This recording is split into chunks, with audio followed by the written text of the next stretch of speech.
Inawezekana ulikuwa humjui mkuu wa mkoa mpya wa Mbeya aliyeteuliwa na Rais wa Jamhuri ya Muungano wa Tanzania siku ya jana Jumatatu, siku uteuzi wake ulitolewa. Anaitwa Beno Malisa. Huyu ni chuma kweli kweli. Inawezekana hujawahi kumsikia. Alikuwa ni mkuu wa wilaya ya Mbeya mjini na sasa hivi ameteuliwa rasmi kuwa mkuu wa mkoa wa Mbeya akichukua nafasi ya Mheshimiwa Juma Homera. Sasa huyu ni nondo na ni chuma kweli kweli, ni kijana. Kwanza ni kijana anazo nguvu, lakini pia ni mchapakazi mkubwa sana na alikuwa na ndoto kubwa sana za kuibadilisha Mbeya. Nadhani kwa sasa hivi kwa kuwa amepata mkoa, anaweza kufanya mambo makubwa sana ndani ya jiji la Mbeya, miongoni mwa majiji ambayo yanakuwa kwa kasi sana. Kitaaluma huyu bwana, yeye ni mwanasheria, lakini ni miongoni mwa watu ambao wamefanya vizuri sana tena sana kwenye jiji la Mbeya. Amefanya mabadiliko makubwa sana, kuanzia usafi. Kwa wenyeji wa Mbeya mtakuwa mnafahamu the way Mbeya ilivyokuwa mara ya kwanza. Mitaa ya Mwanjelwa, mitaa mbalimbali ya Mbeya mnaijua ilivyokuwa, mitaa ya Soweto, Kabwe mnaijua ilivyokuwa, lakini sasa hivi imekuwa misafi sana. Lakini pia miundombinu, Mbeya sasa hivi na miundombinu mizuri sana tena sana. Ni kazi ya huyu mwamba anaitwa Beno Malisa. Leo twende kumsikilize nondo zake kadhaa, dakika za mwishoni kabisa akiwa mkuu wa wilaya kabla hajateuliwa kuwa mkuu wa mkoa. Karibu sana. Mimi ni Morris Kembo.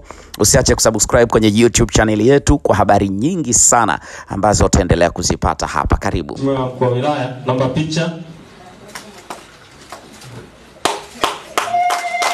Asante. Kwa hiyo kwenye mpango mkakati mpya huu tutakutana na mambo mengi kwa mabadiliko ya sheria ambayo yatatulazimisha tubadilike. Whether tunataka au hatutaki. Mbeya oye. Na nyingine kubwa mmenigusia hapa, nasema mtajenga kituo cha watoto wa mtaani. Sisi tunataka kuamini, tunaoshiriki uzinduzi wa leo, ni kwamba ndani ya utekelezaji wa mkakati huu mpya wa miaka hii mitano, tufanye changamoto ya watoto ya mtaani ibaki kuwa historia. Kama ni kujenga, lakini pili nadhani kuna zaidi ya hapo. Maana tukijenga maana tunawahifadhi.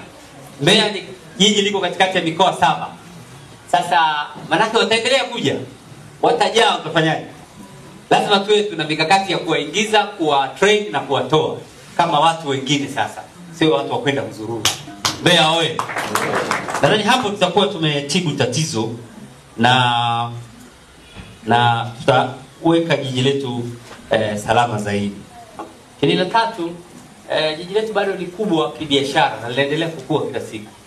Tunataka kuona kwenye mpango mkakati huu sasa, kwenye utekelezaji wake, tuone sasa jiji la Mbeya tunafanya biashara masaa 24. Hii kwamba saa 12 kila kitu kimefungwa, tuna wageni wanatoka nchi za jirani, tuna mipaka miwili mikubwa. Hebu tuitumie wajue masoko yetu sasa yana operate masaa 24. Tuanze hata kwa kuchagua tu hapa na hapa. Tukifanya vizuri tuendeleze kwenye maeneo mengine. Mbeya oye. Kwa tunapokwenda kwenye hii miaka mitano, hayo ni baadhi ya mabadiliko tunataka kuyaona ndani ya jiji la Mbeya. Na mabadiliko haya yataongeza uchumi wa jiji pamoja na wa mtu mmoja mmoja ndani ya eneo hili. Mbeya oye. Ukiwa kama meya wa IPU, haya ndio mambo makubwa tunataka kuyaona. Na wananchi wetu wa feel moja kwa moja waone sasa kweli tunatekeleza jambo ndani ya miaka mitano. Na mabadiliko haya yanatugusa kabisa sisi wakazi wa Mbeya. Mbeya oye.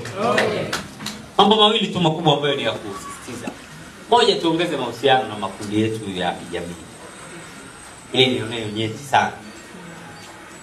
Hatupaswi kuwa tunawahusisha mambo pale penye tatizo au pale tunapowahitaji.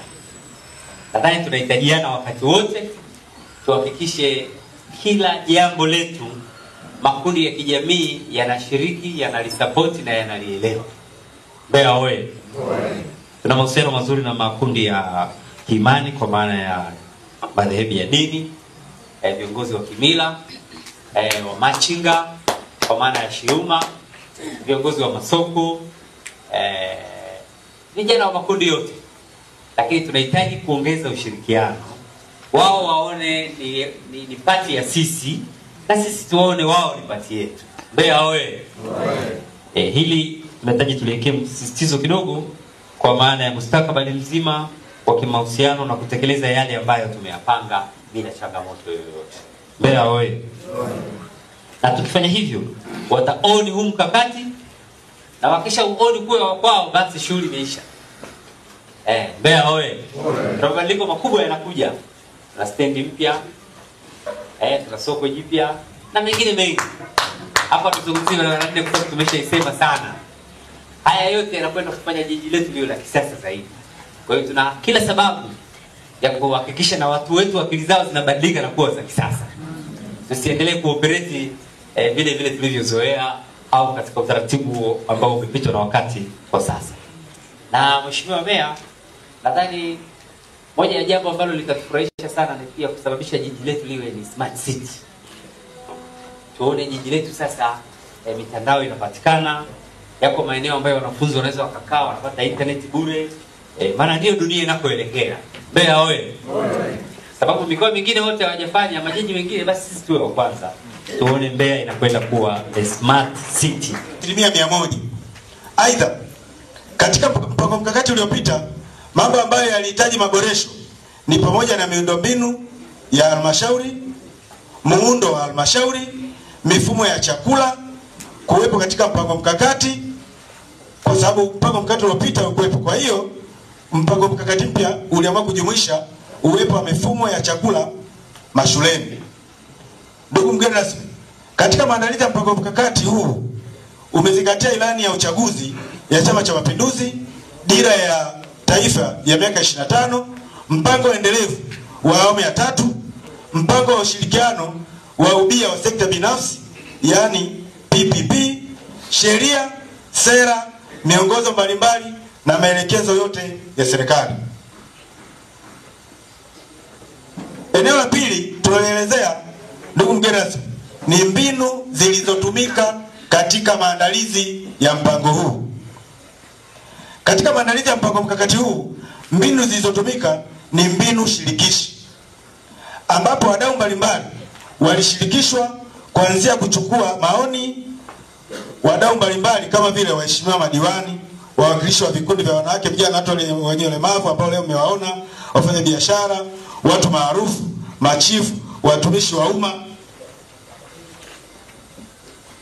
lakini pia kamati za maendeleo za kata, timu ya management ya halmashauri na wananchi wengine wa kawaida walishirikishwa. Lengo kuu la ushirikishwaji wa wadau hawa katika kuboresha mpango mkakati huu ni kwa ajili ya kuboresha mifumo ya halmashauri ya utoaji wa huduma kwa wananchi wake na kuongeza namna bora ya utoaji ya kutumia vipaji na ubunifu wa wananchi wake na vijana kwa ajili ya kujiongezea kipato na uzalishaji wa ajira. Eneo la tatu la wahisani, ndugu mgeni rasmi, katika maandalizi ya mpango mkakati